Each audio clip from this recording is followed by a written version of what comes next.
মুর্শিদ আমার হুজুরি সাকি মহিমা জানে, গলার মালা বানায়া দুজুকের দিকে টানে।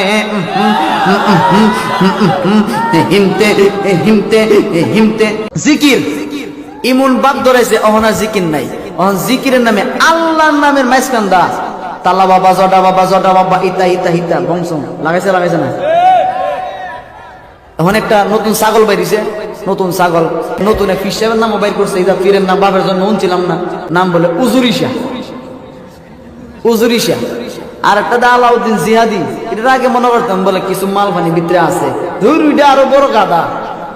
ইটা আবার ব্যাখ্যা দেয় উজুরিশা নামে একজন ফির সাহেব আছেন ব্রহ্মবেড়ার এদিকের, ও তাইনের অভ্যাস আছেন তাই প্রতিদিন বিকালবেলা ওই তিতাস নদীর ভার গিয়া নিজের ফেটটা নিজে কাইটটা উজুরি মুজুরি সব বাইর করে ফানি দিয়ে দইয়া, তিতাস নদীর ফানি দিয়ে দইয়া, যে ফানির মধ্যে মাসে পেশাব করে ভায়ানা করে সব একসাথে ছুটে, এই ফানি দিয়ে দইয়া তাই না আবার ভিতরে ডুহা।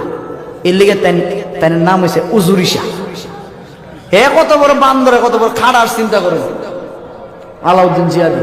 এটা মনে করতো আমাকে 60 বছরের লোক, দুনিয়া সিটার বুঝি না। ওই হিটার পক্ষে হিটার বাঁচাইতো, ওই যে জিকির যে করছে মুর্শিদ আমার হুজুরি সাকি মহিমা জানে, গলার মালা বানায়া দুজুকের দিকে টানে।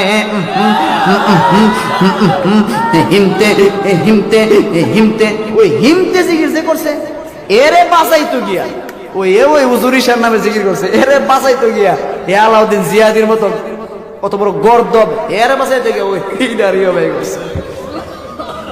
যাক এখন আরেকটা বেরিয়েছে ভাই, নেত্রকোনার কালায় ফাড়া একটা দেখবেন, কালা চিকচিক করে, এই যে মোবাইলের এই ডিসপ্লে থেকে আরো কালা জিকিরতে করতেছে,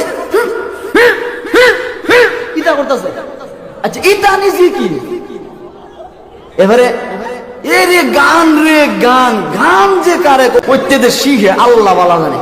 ফেসবুক ইউটিউবটা এবারে বিনাশ করলেছে, কুহুনি জানা হিমতে হিমতে জিকিরের স্টুডে আর কি ইটারের স্টুডে ইটা বলে জিকির।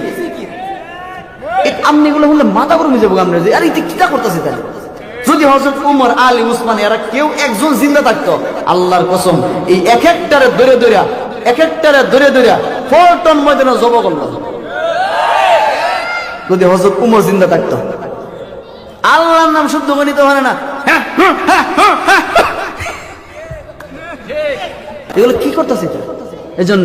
এজন্য আমাদের অন্ততপক্ষে আমরা নিজেরা সতর্ক হব, এগুলার এই সমস্ত আলোচনা বয়ান শুনবো না, কারণ ইমান নিজেরও থাকতো না। কথা ঠিক না বেঠিক? 2 নম্বর কথা হলো জবানের মধ্যে চালু রাখেন লা ইলাহা লা ইলাহা লা ইলাহা লা ইলাহা ইল্লাল্লাহ নামের জিকির জবানে চালু রাখেন। আল্লাহ রাসূল বলেন লা ইলাহা ইল্লাল্লাহ নামের জিকির যদি জবানে চালু রাখো, 1 নাম্বার লাভ হবে আল্লাহ তাআলা তোমার ঈমান বাড়াইয়া দিবে। 2 নাম্বার লাভ হবে আল্লাহ রাসূল বলেন আল্লাহর প্রতি আল্লাহর তাকওয়া, আল্লাহর ভয়, আল্লাহর প্রতি ভরসা, আল্লাহর প্রতি ভালোবাসা, আল্লাহর প্রতি মহব্বত আল্লাহ তাআলা তোমার কলিজা ভরপুর করিয়া দিবে।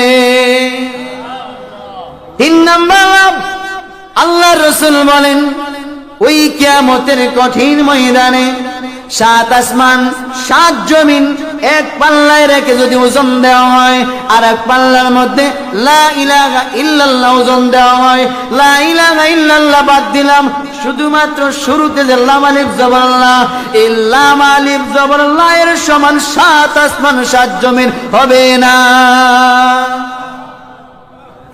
এজন্য আল্লাহ রাসূল বলেছেন ওই সময় তুমি যখন মুসিবতে পড়ে যাইবা, আমলনামা যখন তোমার দুর্বল হয়ে যাবে, নেকের পাল্লা হালকা গুনার পাল্লা ভারী, ওই সময় আল্লাহ তাআলা লা ইলাহা ইল্লাল্লাহর জিকির যদি তুমি করো, তাহলে লা ইলাহা ইল্লাল্লাহ তোমার নেকের পাল্লাই আল্লাহ তাআলা উঠাইয়া পাল্লা ভারী করে দিবে। জিকির করবেন নি? এরপরে জবানে